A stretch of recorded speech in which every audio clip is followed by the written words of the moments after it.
रंजना कभी ब्रश नहीं करती थी।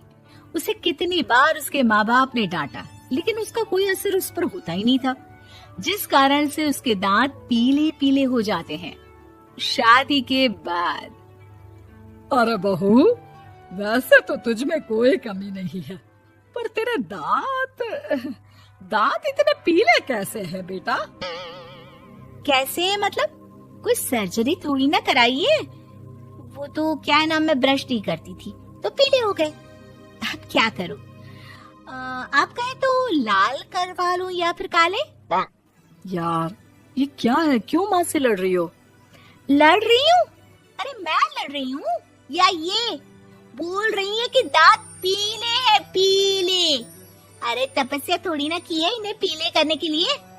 बकायदा ब्रश नहीं किया है 20 साल तक, तब जाकर।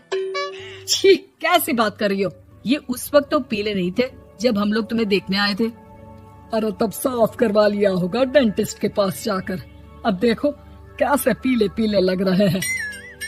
रंजना सास की तरफ गुस्से से देखती है। फिर शुरू हो गई पीले पीले पीले। अरे पीले तो तब भी थे जब मेरे हाथ का रसगुल्ला उड़ा उड़ा कर खा रही थी और बोल रही थी, लड़की नहीं गुणों का खजाना दे रहे भाई साहब आप। खैर अब वो लोग करते भी तो क्या करते, पीले दांत वाली बहू पल्ले पड़ी थी तो झेलना तो था ही। एक दिन कीर्तन में रंजना गाना गा रही थी। अरे कमला बहन, माँ का द्वार है, यहाँ तो सब शुद्ध होकर आते हैं, फिर अपनी बहू को ब्रश भी नहीं करवाती तुम। दूर से पीले पीले दांत भक्ति में बाधा उत्पन्न कर रहे हैं। अरे कोई 2 साल के बच्चे थोड़ी ना लेकर आई हूँ मैं बहू बनाकर। अच्छी खासी लड़की है, अरे कैसे करवाऊं ब्रश? ये तो उसे खुद करना चाहिए ना। अब माँ बाप तो इसके जैसे तैसे निपटा दिए, ये नहीं सोचा कि सास कैसे संभालेगी। सास बहू को लेकर घर आ जाती है, लेकिन सोच लेती है कि अब इसे लेकर कहीं नहीं जाएगी। अगले रोज बहू कहती है, अरे क्या हो गया, मंदिर नहीं जाना क्या? कीर्तन का वक्त हो रहा है। मेरी मधुर वाणी से कान्हा जी जागते हैं और सोते हैं। आप तो जानती है ना उनकी भक्ति में कितना मन लगता है मेरा। वो क्या है ना, तबीयत ठीक नहीं लग रही है मेरी, आराम करूंगी मैं। तबीयत ठीक नहीं लग रही? अभी तो मिथुन के गाने पर नाच रही थी आप, और अब बोल रही है कि तबीयत ठीक नहीं लग रही। अरे भक्ति में मन लगा लो सासू माँ, ऊपर जाना है, क्या मुंह दिखाओगी आप? हाँ? सास को बहू की बात पर गुस्सा आ जाता है। मैं क्या मुंह दिखाऊंगी, इसकी चिंता तो ना कर, समझी? अपने मुंह की चिंता कर, जो ये पीले पीले दांत लेकर हर जगह पहुंच जाती है। पता है लोग कितना मजाक बनाते हैं। ना जी ना, मैं नहीं जाना कहीं तेरे साथ। तो ये बात है। कोई ना, मत जाओ, मैं अपने कमरे में ही बैठकर भक्ति कर लूंगी। ऊपर वाला दांत थोड़ी ना देखता है, मन देखता है, भावना देखता है। और अरे बस बस, तू सब कुछ दिखा, बस ये सफेद चमकदार दांत ना दिखाना किसी को, है? जा यहाँ से। बहू को सास की बात का कोई फर्क नहीं पड़ता, वो तो जैसी थी वैसी ही रह जाती है। सुबह नहाकर किचन में खाना बनाना, फिर खाना खाना, कीर्तन भजन करना और सो जाना। एक दिन, माँ जी मैं सहेली के घर जा रही हूँ, शाम को लेट आऊंगी। हाँ हाँ तो जाना, मैंने कौन सा तेरी आरती करनी है घर पर बैठकर। रंजना सहेली के घर जाती है, जहाँ वो पार्टी में जाने की तैयारी कर रही होती है। अरे शिखा, कहाँ जाने की तैयारी कर रही है? मैं गलत वक्त पर आ गई क्या? अरे नहीं यार, उल्टा सही वक्त पर आई है। मैंने ये साड़ी और ज्वेलरी निकाली है यार, शाम को इनके ऑफिस की एक पार्टी में जाना है। बताना कैसा लग रहा है ये सब? नहीं यार, इस ड्रेस के साथ तो वो वाली ज्वेलरी अच्छी लगेगी। हाँ हाँ सही बोल रही है, मैंने ध्यान ही नहीं दिया। वैसे तो हमेशा से मस्त फैशन सेंस रखती है। तो बड़ा जाती होगी ना पति के साथ पार्टी में। रंजना कुछ नहीं बोलती, बस सोचती है कि यार काश ये बात सही हो जाती, पर मैं क्यों नहीं जाती पार्टी में? क्या इन लोगों की कोई पार्टी होती नहीं होगी?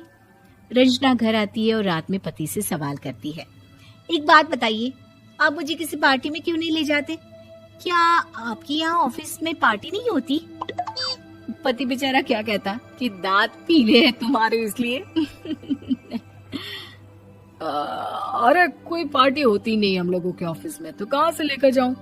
और मार्केट, मॉल, कहीं वीकेंड घूमना, कहीं तो।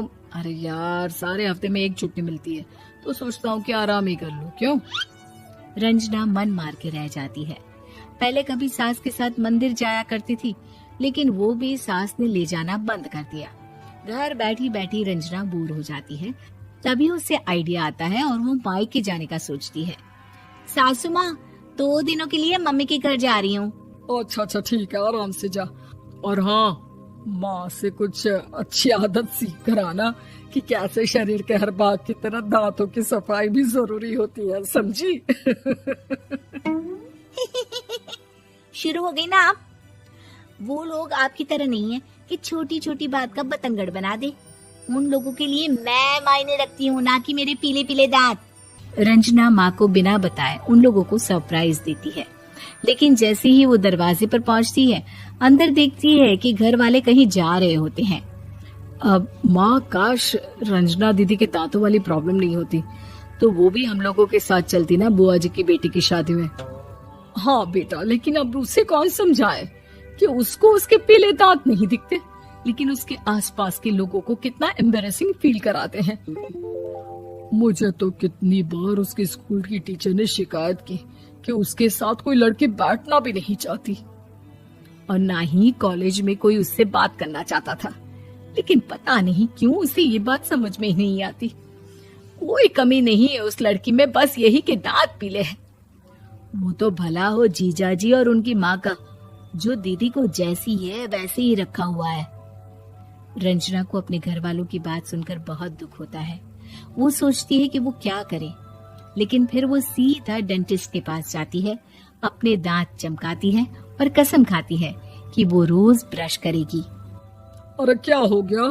तुम तो 2 दिनों के लिए गई थी ना, पर कोई ना, अच्छा है, चलो आ गई तो। रंजना सास के सामने आकर खड़ी हो जाती है और पूरी स्माइल करती है, उसके चमकदार दांतों को दिखाती हुई।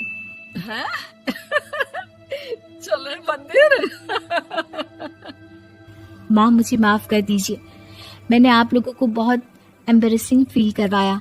मैं आज से रोज ब्रश करूंगी।